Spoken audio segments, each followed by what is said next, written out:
All right, welcome in. Tom Hackett here. Um, Real Salt Lake down 1 goal at the half on the road against the formidable Seattle Sounders. If you're tuning into the game, then please feel free to comment thoughts, concerns, queries, what you want to see change in the second half. If you want to see anything change, that is, of course, don't mind my wife talking to her sister upstairs on the phone. I'm down in the basement, enjoying the game from the comfort of my couch. But regardless, it's Crocs Box 52, I should say. What's happening, my man? Thanks for the compliment. He's on YouTube. I got Facebook, YouTube, and Periscope all available for you guys to watch. Thanks for tuning in. We'll start with just a few keys to the game, some stats. Possession, remarkably, when you look at the numbers, even. It's 50.1 in favor of Seattle to 49.9 Real Salt Lake, which is interesting because you'd think Seattle have dominated possession, which is kind of how it's come across. Real Salt Lake's lineup is worth talking about, and the second it came out, you knew it wasn't going to be the possession-based style that Freddie Juarez would like to play. He's playing very deep defensively and allowing Seattle to kind of dominate the ball movement. But that's expected. And then you go look at Seattle's lineup prior to the match, and they had Ludero, Roldan, Morris, the like. I mean, it's pretty impressive. And you think, oh dear, this isn't ideal, is it, for Real Salt Lake? I mean, they've got Eric Holt at centre back, Nick Beasler, Justin Portillo, Sam Johnson, Tate Schmidt. Just, what's that, 5 guys that really have played very few minutes in 2020. We're talking, if I were to guess, between them, they would have played 75, 80 minutes, maybe not even a full match. It's kind of doom and gloom, I guess. Tate Schmidt, it's interesting. He's had moments throughout his career at RSL where he's wanted to impress, and now he started off as a winger, and now he's playing kind of like a left wing back, left full back role. And defensively, he's still got a lot of work that he needs to do. But offensively, you kind of saw towards the end of that first half, he took on a half volley and kind of wrapped his laces around the football, and albeit it wasn't on target, he certainly hit the ball well. He's got great class and incredibly skillful player, Tate Schmidt. But if you heard Danny speaking on the broadcast, you'd notice he's playing a lot of balls back. So he gets the ball one-on-one with the defender, and Freddie Juarez, I'm sure, and this will be part of the conversation at halftime, he's going to want him to press further. See if he can beat the defender, get into some open space, and play other players in, put a ball across the area, as opposed to just playing it back, trying to dance and kick the ball out, because Seattle doesn't want Real Salt Lake on the ball. As Real Salt Lake kind of are allowing Seattle on the ball, Seattle doesn't want that. And so they're pressing higher up the field, putting pressure on other players. You've noticed Justin Glad, for example. I don't want to kind of name point or pinpoint, but he's turned the ball over uncharacteristically on a number of occasions. You just get the sense Pablo Ruiz were similar. They're trying to do a lot. They feel a lot of pressure. Guys that are established, that are playing, that have been playing, I should say, significant minutes for Real Salt. Like, they feel added pressure to make something happen.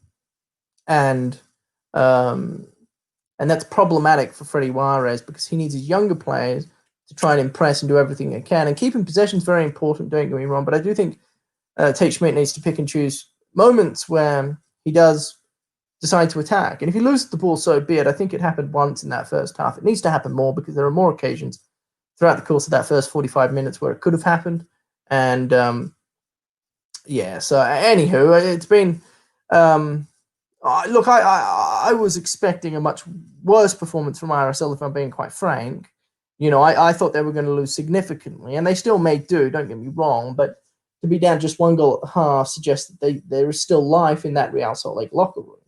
But certainly things need to change. They need to capitalize. They need to be able to create more attacking opportunities. I mean, Sam Johnson, although hasn't played much minutes in 2020, in 2019 and 2018, he actually was a proven goal scorer for periods of time. He's somebody that's more than capable. Corey Baird, another example. He's played a lot of football now for Real Salt Lake and in Major League Soccer, and you'd hope that those two players at the point of the attack would be able to contribute a bit more. Now, granted, the service hasn't been quite there, and right now Real Salt Lake are trying to catch Seattle on the counterattack. And when you try and beat teams on the counterattack, you rely heavily on service and playing balls in behind the defense and utilizing the speed that Sam Johnson and Corey Baird both have. But that hasn't been the case so far throughout this match. And I don't hate the tactic. It's a tactic that it certainly doesn't surprise me on the road, on short rest with the lineup they have. But they need to be more clinical when it comes to playing those sorts of players into space. They just haven't been good enough. I mean, they haven't had any opportunities. The goal scored, of course, by Morris was, I mean, it was coming, wasn't it? If Bruin didn't put it in the back of the net, he whiffed on it. Morris was there to clean things up, and I do think Seattle are deserving to be up a goal. But you would love to just see a bit of fight now, a bit of fight from the boys from Real Salt Lake. See what they're capable. I mean, what do they have to lose? They're on the road. Nobody's given them a chance. They put out a lineup that's basically saying, hopefully we can pinch a 0-0 draw. They're now down a goal, and they're going to have to make something happen. And as the game goes on throughout the second half, Seattle's going to be more and more comfortable to just kind of poke the ball around the back line, be in no rush to push forward. I mean, of course, they're going to try score two, but they're not going to be any rush to do so, especially if Real Salt Lake continues to sit back and allow that easy possession to take place for Seattle. So Real Salt Lake are in this really interesting dilemma where, that I do think they're more than capable of scoring. I don't think it's going to be easy. And I do think they have to be very careful. You blink against a team like Seattle, who's atop the Western Conference at the minute, and all of a sudden you find yourself down 3 goals. And at that point, the game's done. So Freddie Juarez has his hands full. There's no question. Some of the younger guys are just going to have to step up and say, look, I'm going to go about my business. I'm going to play how I want to play. I'm going to attack. I'm going to be aggressive. And maybe it pays off. But I think Justin Portillo needs to be on the football more. Pablo Ruiz needs to be in the football more. And then there are periods of time throughout the match where you have an option to either try and play a ball through that's on or to play it back and restart and reset, if you will. And in the second half, they need to be playing that ball into the space, into Pablo Ruiz, who's making a run 40 yards from the goal, but has a decent amount of space. And the ball's a little tricky and has to be quite delicate, but it's certainly playable. So that's kind of where I'm at. I just think if there's a ball where you play it forward or you play it back, the ball playing forwards, it's slightly difficult. Play that football, man. Just play it. See what happens. See what comes from it. What do you have to lose? You're down a goal. You need to find a way to score. Make this match interesting. And I think Sam Johnson and Corey Baird both need to get on the football more. And if that means coming higher up the pitch and just getting touches, just finding the way. You saw kind of Corey do that as the first half unfolded. Sam Johnson hasn't been able to do that. He needs to just play himself into the game. Understand the tempo a bit more. Daniel Shaw pipes up, says hi Daniel.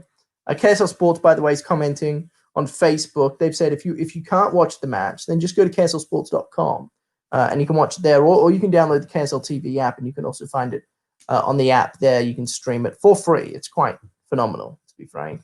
Kyle also pipes in. There you go on Periscope. He's a KSL Sports employee, one of my colleagues, a great man and friend, and he posted the link to how you can watch that second half.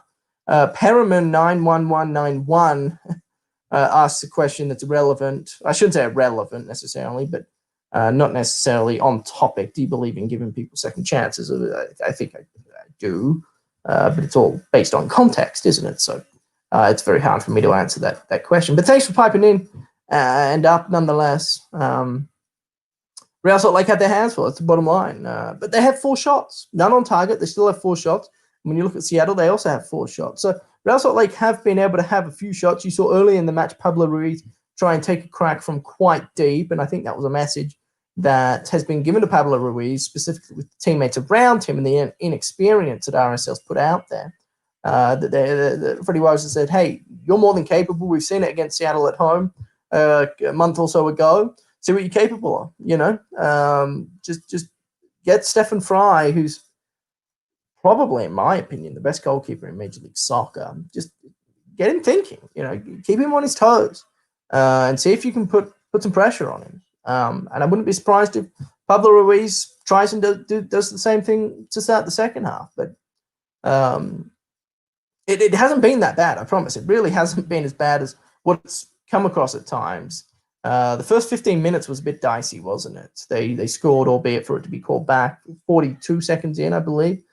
Morris again, he's been very dangerous, and so Real Salt Lake need to do more with him and just track him, know where he is at all times, especially when Seattle has the ball, because he's been able to find pockets of space, and the class of Ladero and that left foot of Ladero, he can whip balls in. Morris is quick for how big he is. He's incredibly fast, powerful, and strong, and so you just have to be wary, which is, I guess, the name of the game, isn't it? You have to be on your toes, head on a swivel, communication, talk, but strategically, tactically, Real Salt Lake haven't been too bad. I do think there are some players that are trying to do too much, and I think they need to sit back and relax and play other players into the game. But regardless, if you're an RSL fan, you're watching this, I think you have hope at halftime. And I think when you would have seen the lineup come out prior to the match, you're going, boy, you know, if we can not lose by more than 2 goals, it's probably a win. We're only down 1. And the game's still well and truly alive, and Major League Soccer is a funny sport. Crazier things have happened. And there is class on the bench. I don't want to talk about Jason Ramirez. He's a player that I believe needs to come on with 30 minutes to play and see what he's capable of, because he's the type of player who is still learning how to defend, still learning how to act as a pro, how to work as hard as pros do. But he's the type of player that when he has the ball at his feet, he can make something happen, and he can beat a player or two and create a ton of space for himself and his teammates. And I'd love to see him come on and just see what he's capable of. That's the baby crying upstairs. So that's probably my cute Joe, little 7-month-old teething. So for all you parents out there, it's not fun. It's really not that fun at all. But we're going through it, and we're hanging in there. And it's Wednesday evening. We've got Real Salt Lake to watch. And that is all that matters. So I hope you guys are having a good day. I'll be back at the conclusion of the match. I do want you to go check out KSLSports.com, though, because I will be writing a story on the game. If you missed any of the action, you can catch it there. The players are now walking back out of the tunnel onto the pitch. So I will let you guys get back to your television sets and hang out. But tune in again in about, an hour's time, and I'll be back on here talking about the final score and how it unfolded and what I thought Real Salt Lake needed to do more of and what they did well. So be well in the meantime, and I'll speak to you guys soon.